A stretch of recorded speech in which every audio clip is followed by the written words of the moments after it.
This is Walter Cronkite, and I'd like to answer that question of how important friendly, helpful service is to the success of a supermarket.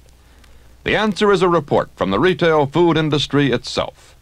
In a favorite grocer contest, Mrs. Consumer was asked to tell why she preferred her favorite store. Attitude of store personnel was number one on the list. This key factor was cited by over 29% of the shoppers. Words like friendly, courteous, helpful, honest, cheerful, and accommodating appeared frequently. Quality, price, and physical store arrangement placed second, third, and fourth behind the attitude of store personnel. And here is an answer from a well-known home economist. Don't count on mass appeal. The entire success of your store depends on pleasing each individual customer. 2 out of 3 supermarket shoppers buy in more than one supermarket. What brings them back? The store must be unique and have a personality of its own. This personality can be achieved through warmth, courtesy, personalized attention, good housekeeping, and quality merchandise. And from the West Coast, this answer to the question of how important friendly, helpful service is. There never was a time in retailing when goodwill and confidence counted for as much as they do now. It is up to the people in the store, the final point of contact, and the spirit of the store, so far as the customer is concerned, to realize that it is just as important to hold customers as it is to sell goods. You may have a store that stands out. You may have top quality merchandise. You may spend a lot of money in advertising.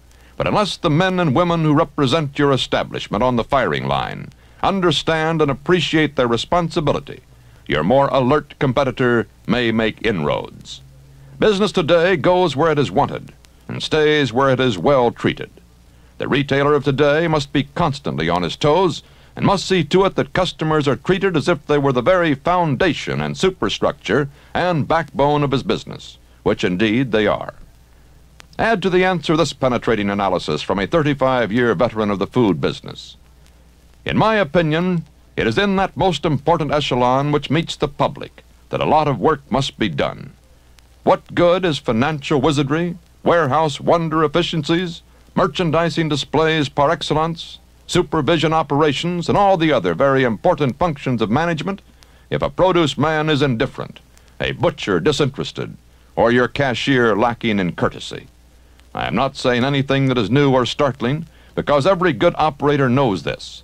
But I will say that you cannot spend too much time, thought, or money to impress and convince everyone who comes in contact with the customer that his salary and his future depend upon the attitude of the customer toward his store. Well, there it is, a cross-section of opinion on the importance of friendly, helpful, personalized service.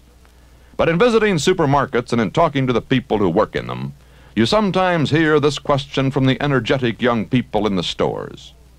All this talk about friendly, helpful service makes sense for the boss, but what's in it for me? That's a good question. What indeed is in it for you, for every person who contributes to the joint effort of running a successful supermarket? It would appear that there is a good deal in it for you. Fundamentally, your success is based on the continuing success of the supermarket. Your future depends upon the future of the organization.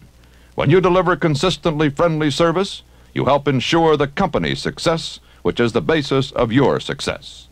You get the fun of being a part of a winning team. Moreover, your efforts at improving your ability to deliver friendly, helpful service enable you to increase your personal skill. You grow in your job. You have the pride of knowing that you are achieving results. Beyond that, the better job you do, the more personal satisfaction you gain. You have the inner satisfaction of helping customers enjoy their shopping. You get the kick that comes from doing more than the minimum.